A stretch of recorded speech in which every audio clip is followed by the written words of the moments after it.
நம்பிக்கையின் தேவனாகிய இயேசு கிறிஸ்துவின் இனிய நாமத்தினாலே உங்கள் அனைவரையும் வாழ்த்துகிறேன். இன்று கர்த்தர் பார்த்து கொள்வார் என்ற நம்பிக்கையுடன் இருங்கள் என்ற தலைப்பில் நாம் தியானிக்கலாம். அப்போஸ்தலனாகிய பவுல் ரோமருக்கு எழுதிய நிருபம் 12வது அதிகாரம் 12வது வசனத்தை நான் உங்களுக்காக வாசிக்கிறேன்.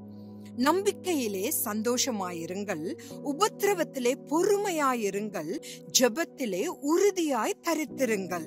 இங்கு உபத்திரவத்திலே பொறுமையாயிருங்கள் என்று பவுல் ஏன் சொல்லுகிறார்? பிரச்சனைகள் வரும்போது கர்த்தர் உங்களுக்காக மிகவும் உற்சாகமான ஒன்றை நீங்கள் அறியாதபடி திட்டமிடுகிறார் என்பதால் பொறுமையாக இருக்க வேண்டும் என்பதையும் அவர் உறுதிப்படுத்துகிறார். கஷ்டங்கள் மற்றும் தாமதங்கள் ஏற்படும் நேரங்களில் நாம் சோர்ந்து போய் தேவனுடைய திட்டத்திலிருந்து வெளியேற ஆசைப்படலாம். ஒருவேளை மருத்துவ ரிப்போர்ட்ஸ் மிகவும் மோசமாக இருக்கலாம். மருத்துவர்களால் உங்களை அமைதிப்படுத்த முடியாமல் இருக்கலாம். எல்லாம் முடிந்தது என்றும் இனி எதுவும் நடக்க போவதில்லை என்றும் நீங்கள் முடிவுக்கு வரலாம்.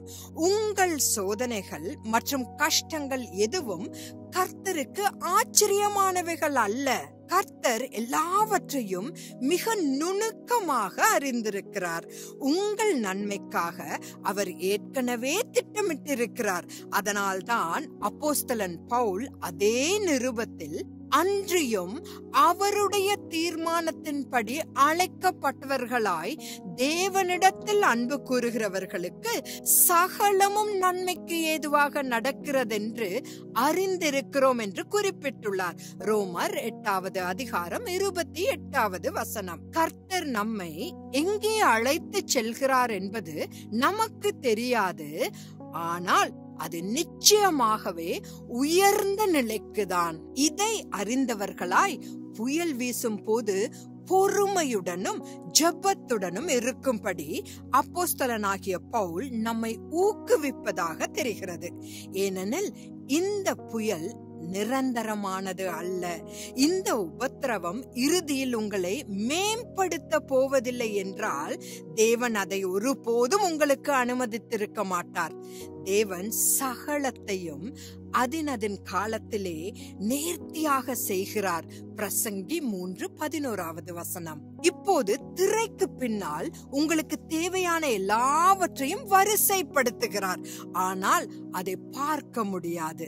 அவருடைய திட்டங்கள் எப்போதும் சிறந்தவைகளாகவும் உங்களால் கற்பனை செய்ய முடிவதை விட அதிக பலனளிப்பதாகவும் இருக்கின்றது.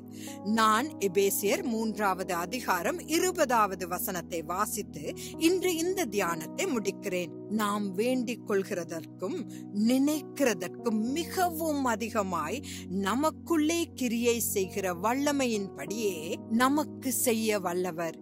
எவ்வளவு மகத்துவமான தேவனுக்கு நாம் சேவை செய்கிறோம். எல்லா புகழும் கனமும் அவருக்கே உரியதாகும். இதை பற்றி சற்று யோசிப்போம். தேவ சித்தமாய் நாளை சந்திப்போம். ஆமேன்.